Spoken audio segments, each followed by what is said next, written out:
Have you ever wondered what happens when the heart decides to make one of the biggest mistakes in human life? Well, get ready to meet Min-joo, a woman who managed to turn a simple cleaning job into a Mexican soap opera worthy of an Emmy Award. And before you think you know how this story ends, let me warn you, nobody, absolutely nobody, will be able to guess what really happened on her last day at Hansong Corporation. But let's take it step by step, because this story deserves to be told with all the pomp and circumstance that a first-class romantic comedy demands. Min-joo Park, 28 years old, graduated in literature but working as a janitor, because apparently the Korean job market has a very peculiar sense of humor, had just been hired by Seoul's most prestigious technology company. Hansong Corporation wasn't just a company, it was practically a modern kingdom where men in Italian suits walked through the corridors as if they were charming princes, and Min-joo, our protagonist, was there in her navy blue uniform, scrubbing the floor and daydreaming like any sensible person would do in that situation. The problem, my dear listeners, is that fate has a rather questionable sense of humor. On her first day of work, while Min-joo was trying to figure out which cleaning product to use on the imported marble in the lobby, because obviously imported marble needs special care, she encountered the most devastating sight her eyes could behold: Kang Woo-jin, the company's CEO, descending the main staircase as if he were in an expensive perfume commercial. Now, you need to understand that Woo-jin wasn't just handsome. He was the kind of handsome that makes you question all your life choices and wonder what you did wrong not to be born in a romantic drama. Perfectly styled hair, a suit that probably cost more than Min-joo's annual salary, and a smile that could melt the coldest heart in Korean winter. Min-joo was so impressed that she completely forgot she was holding a mop and that soapy water was spreading across the very expensive marble floor. Their eyes meeting was like those movie moments where time stops and romantic music should start playing. Of course, in real life, what played was the sound of the water bucket falling over and Min-joo stumbling over her own feet. Romantic? Maybe. Elegant? Definitely not. But apparently it was enough to awaken something in our heroine's heart.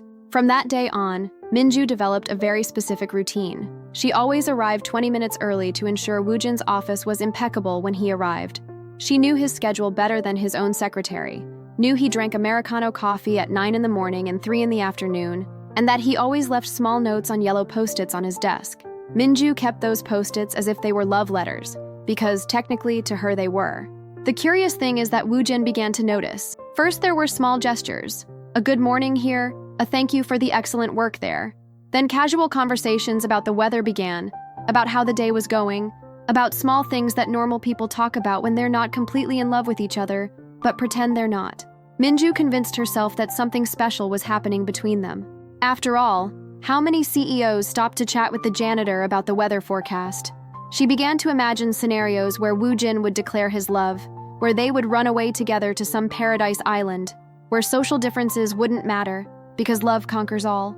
You know, the classic script of any self-respecting romance. For months, Min-joo lived in this sweet and dangerous fantasy. She went so far as to research his personal life on the internet, discovered that he had studied at Harvard, that he liked contemporary art, and that his favorite color was navy blue, coincidentally, the same color as her uniform, which she interpreted as a sign from the universe. But here's the problem with fantasy. They tend to collide brutally with reality. And reality knocked on Min-joo's heart's door on a rainy Tuesday in October, when she discovered the existence of Yoon Seo-hyun, Woo-jin's wife. Seo-hyun wasn't just any wife. She was an internationally renowned pianist, graduated from Juilliard School, with an appearance that seemed to have been sculpted by angels themselves. When Min-joo saw her for the first time, entering Woo-jin's office with a bouquet of flowers and a smile that illuminated the entire floor, she felt her world collapse like a house of cards in front of a running fan. From that moment on, Min-joo had to face the cruelest reality of all.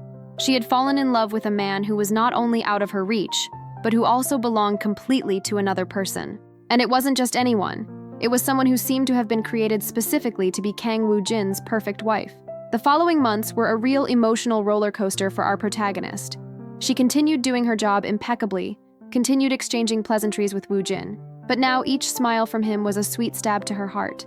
Min-joo became an expert at loving in silence, at keeping each moment as a secret treasure, at turning crumbs of attention into emotional feasts.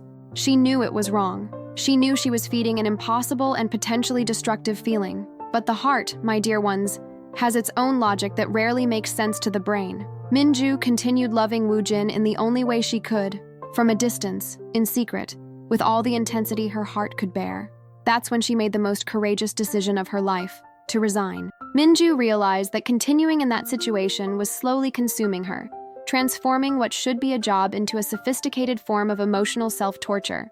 She wrote a simple, professional resignation letter, without mentioning the real reasons behind her decision. On her last day at Hansong Corporation, Min-joo made sure to leave everything perfect as she always did. She cleaned Woojin's office for the last time, organized the documents, put fresh flowers in the desk vase, small white daisies that she knew he liked, because she had paid attention to every detail of his life during all those months. When Woojin arrived that morning and found the resignation letter on his desk, he was genuinely surprised. He called Min-joo to his office and asked if there was anything the company could do to make her stay. For a moment, Min-joo considered telling the truth, imagined what would happen if she simply said, "I fell in love with you and I can't pretend this isn't happening anymore."